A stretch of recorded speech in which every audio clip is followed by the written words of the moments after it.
Oke, baik. Assalamualaikum warahmatullahi wabarakatuh. Untuk saat ini saya coba untuk mendemonstrasikan salah satu fitur yang ada di Siakat Umpo ya. Oke, untuk fitur itu adalah aktivitas yang biasanya sering digunakan atau sering dilakukan pada saat awal semester, yaitu pemrograman dan juga bimbingan akademik atau perwalian ya, di mana biasanya untuk mahasiswa itu melakukan pemrograman kemudian divalidasi oleh dosen akademik atau dosen wali ya, untuk memastikan bahwa mata kuliah yang diambil itu adalah mata kuliah yang sesuai dengan syarat tertentu dan juga sesuai dengan efektivitas pemrograman. Artinya di situ apabila nanti mengambil salah satu mata kuliah di semester ini, di mana itu sebagai syarat untuk semester depan, maka itu seyogianya diambil. Dan kadang mahasiswa itu tidak melihat itu ya. Nah, fungsi atau peran dari dosen akademik itu adalah mengarahkan seperti itu. Baik, kita coba masuk. Untuk alamatnya ini adalah siakat.umpo.ac.id. Jadi untuk loginnya itu sama dengan login mahasiswa ya. Tapi di situ nanti sudah dibedakan usernya, apakah itu mahasiswa ataukah itu dosen. Oke. Nah, pada halaman pertama ini adalah beberapa menu di sini ya. Ya, misalkan kuliah aktif, nilai harian, input nilai, dan seterusnya. Kemudian di sini juga bisa melihat data mahasiswa yang sedang online. Ya. Kemudian untuk kalender, kita bisa melihat untuk kalender di menu kalender ya.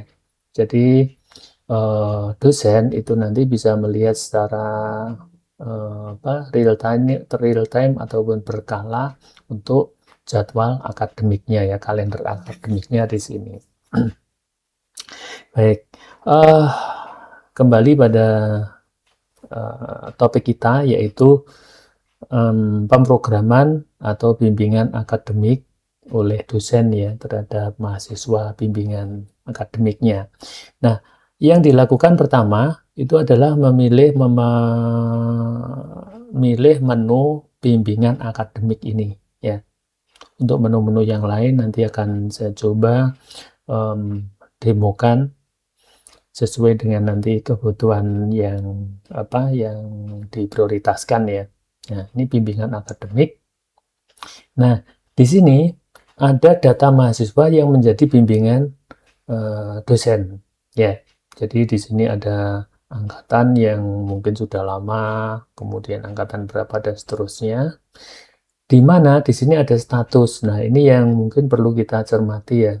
Jadi ada mahasiswa yang mungkin statusnya dropout, berarti ini sudah lama sekali ya, dia tidak aktif, biasanya dropout otomatis.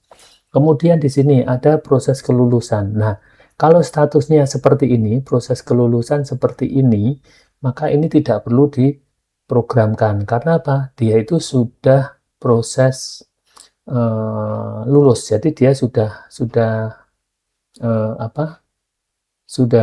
ujian skripsi ya. Sudah ujian skripsi, jadi tidak perlu diprogramkan lagi ya. Oke, kemudian ada status belum daftar ulang, berarti dia belum daftar ulang. Kita lihat untuk semesternya ya. Jadi kalau semester mahasiswa yang seharusnya itu adalah genap dan dia masih semester sebelumnya, berarti ini belum daftar ulang. Itu. Kemudian ada juga yang tidak aktif, berarti ini sudah 2 semester tidak aktif ya. Kemudian di sini ada belum program. Nah, yang belum program seperti inilah mahasiswa yang siap untuk pemrograman nanti ya. Oke. Nah, kemudian apa yang kita lakukan pertama, yaitu kita bisa mengecek pertama mungkin kita ngecek untuk keuangannya. Nah, seperti ini. Nah, keuangan ini tujuannya apa? Kita mengecek ini. Nanti apabila kita memprogramkan atau memvalidasi itu tidak bisa, mungkin salah satunya yaitu semester sekarang itu belum lunas. Jadi ini yang menjadi acuan itu semester sekarang, bukan semester kemarin ya, walaupun di sini ada keterangan belum lunas. Nah, itu tidak menjadi syarat. Yang menjadi syarat itu adalah semester yang sekarang. Kenapa ini kok tidak belum lulus belum lunas ya? Ya ini seharusnya sudah lunas ya. Mungkin ini adalah eh,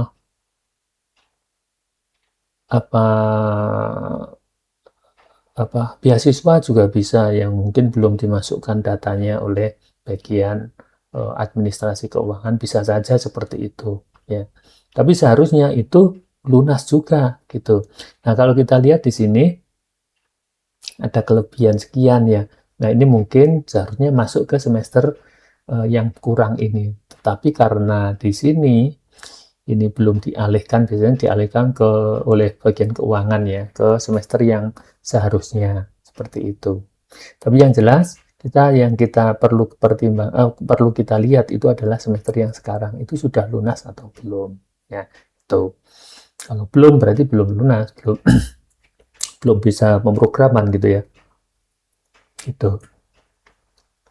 Oke, kemudian cek nilai.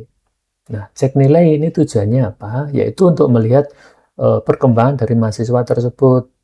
Tuh, jadi dia itu sudah menempuh apa saja, nilainya berapa. Kalau misalkan nanti perlu mengulang, berarti kita bisa melihat di sini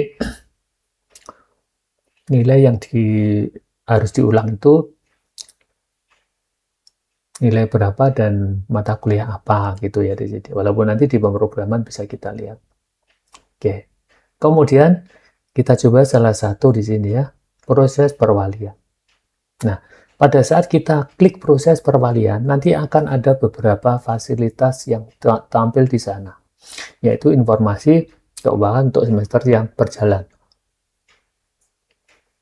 Ini ada keterangan apabila ini data ini keuangannya itu adalah ada yang tidak sesuai, diharapkan nanti mahasiswa itu bisa mengecek ke keuangan ya. Ini di menu mahasiswa ada. Kemudian pada saat di halaman ini juga ada data seperti tadi ya, data perkembangan prestasi mahasiswa ya. Seperti ini bisa kita cek seperti itu. Ini dasar untuk melakukan pemrograman ya. Nah, ini. Jadi wali atau dosen akademik itu bisa memprogramkan juga di halaman ini apabila mahasiswa itu sampai batas akhir itu belum memprogramkan, belum memprogram sendiri ya.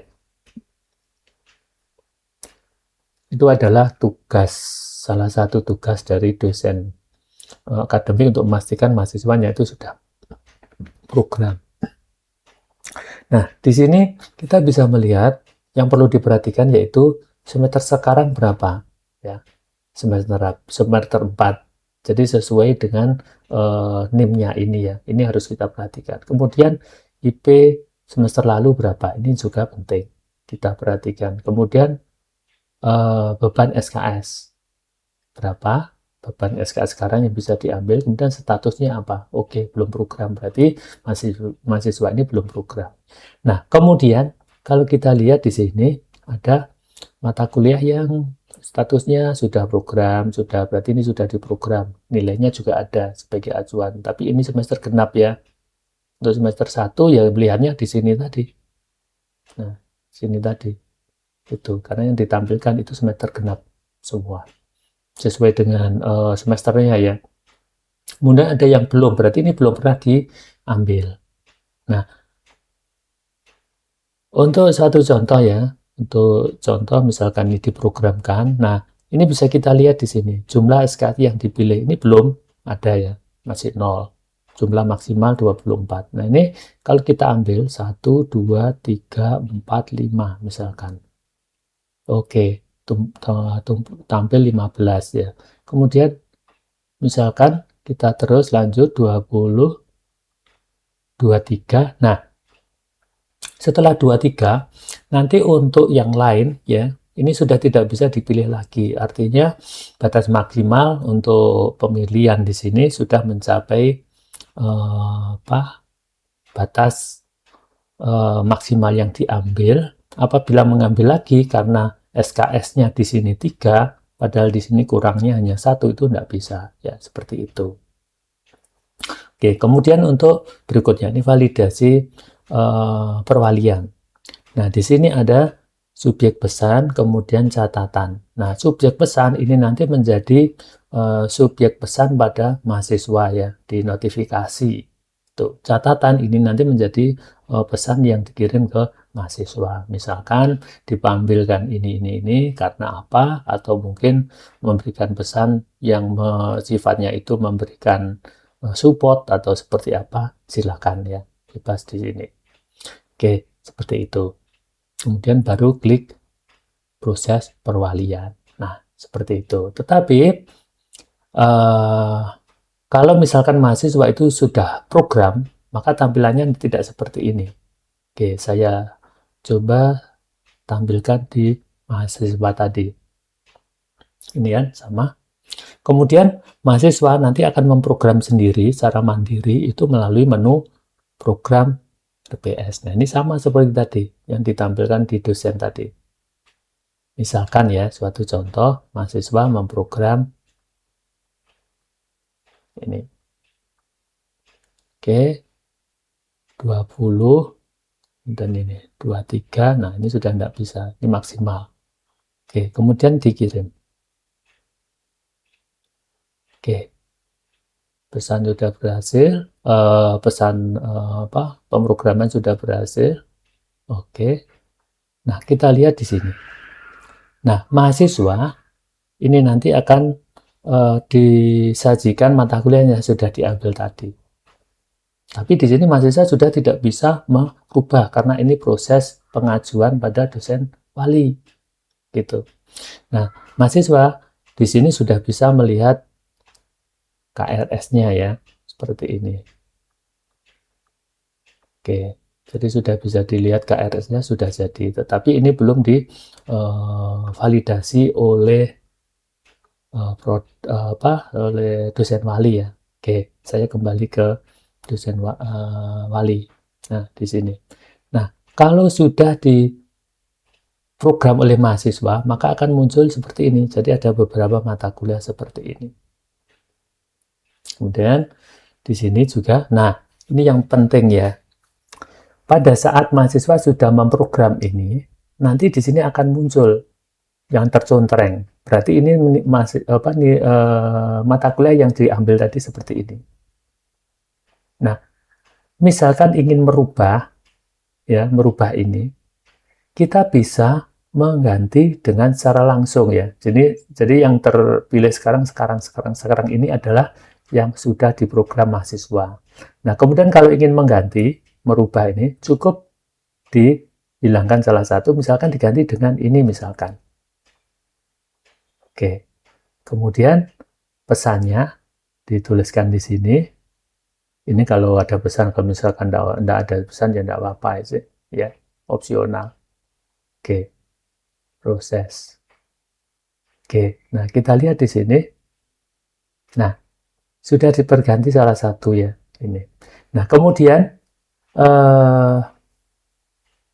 kalau misalkan kita ingin mengoreksi, oh ini seharusnya salah satu mata kuliah ini tidak usah diprogram dulu gitu ya, kita batalkan saja. Oke, nah sudah berkurang. Nah, kalau misalkan tadi seharusnya ditambah satu lagi, di sini masih 20 gitu ya, tambah mata kuliah. Oke, nah kita lihat di sini. Ya, tadi yang dibatalkan ini. Mana ini ya tadi? Nah, ini. Misalkan yang benar ini, kita klik lagi. Kemudian kita proses perwalian. Kita bisa berikan pesan, misalkan perubahan mata kuliah gitu ya. perubahan mata kuliah.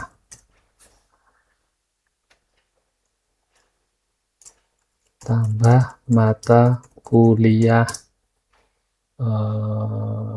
ini magang misalkan. Maaf, ya magang ya yang baru. Kan seperti itu. Oke. Oke. Magang ini ya ditambah seperti itu. Nah, kalau sudah kita lakukan seperti ini, tugas kita itu sudah selesai. Ya, tugas sebagai dosen pembimbing akademik sudah selesai ya. Seperti ini. Nah, kemudian kita lihat di mahasiswa sekarang. Kita refresh.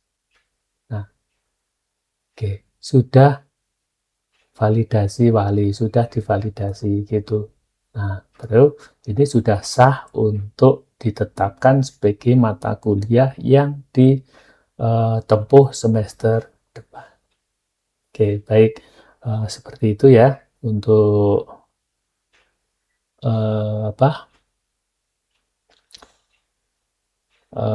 demonya ya untuk perwalian. Saya kira itu yang bisa saya sampaikan. Semoga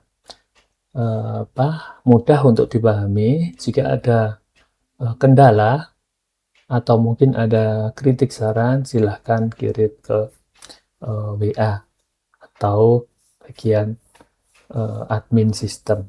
Baik, terima kasih. Assalamualaikum warahmatullahi wabarakatuh.